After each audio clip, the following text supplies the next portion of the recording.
Well, volatility has jumped in the stock market this year. Some individual investors aren't following the advice to stay the course. Sharon Epperson joins us now with more on how they're investing in a time of uncertainty. I thought people average down usually. They just sell.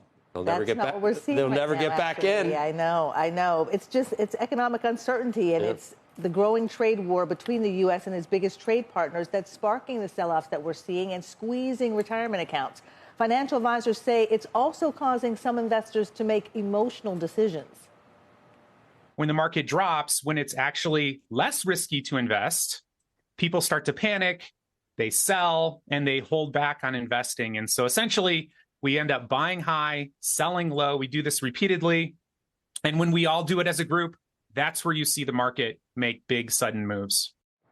The S&P 500 index is already down more than 8% in the last 4 weeks. And so far in March, trading in 401k plans is about 4 times the monthly average, though it's still only a small fraction of overall balances. That's according to a Light Solutions 401k index. Investors are taking money out of large cap U.S. equity funds and target date funds and putting it into stable value, bond, and money market funds.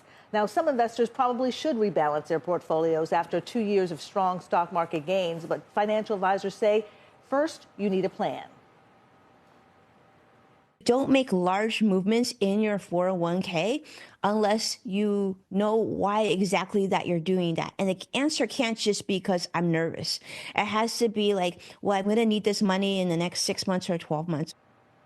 She says you should have a plan for funding an emergency like a job loss with ample cash reserves, as well as investing for future goals like retirement. So that way you have the ability to pivot. And Winnie Sun and Brad Klontz are both members of the CNBC Financial Advisor Council. You can read a lot more of their advice in my free Money 101 newsletter series. Sign up using the QR code on the screen or at cnbc.com/money101. Got to know your client, obviously, because it's all about how old you are. Is to what you how close to retirement. How close to retirement. Money markets, Sharon. Who would put money in a money market unless you're just parking it there to make an investment? People are really nervous. You know, one of the advisors I talked to for this said she had a 30-year-old client that, of course, has plenty of time. 30 years old, and was worried about the market. And just because they can't sleep at night, sleeps with the light on. Couldn't be exactly. She's got a night light. Everybody has a different situation, and with the job 30 years insecurity, old and worried about a 9% pullback in the market.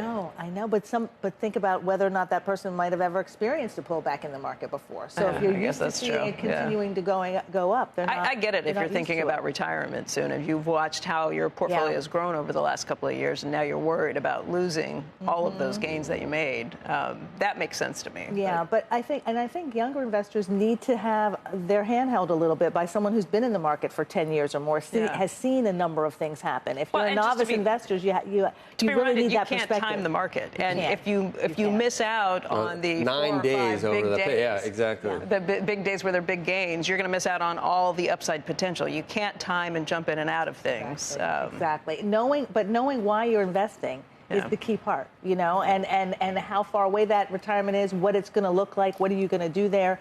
You know, everybody is thinking about it differently these days. Yeah. You know what's liberating? What?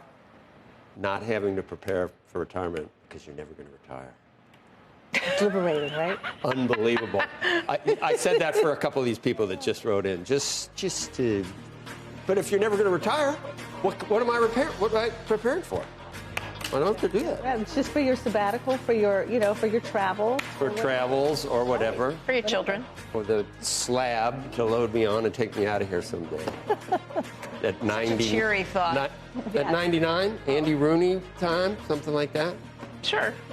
John McLaughlin. I think he was 90-something. And you're going to outlast me. I'm not going to be here that No doubt. John McLaughlin was, I think, maybe in his 90s or very old. He finally missed a show, one of his shows on Sunday, died on Monday. That's the way to do it. That's your fear. When you love what you do, you don't want to stop. That's why you're not missing a show. When you love what you do, you don't want to stop. Exactly. That's right. Thank you.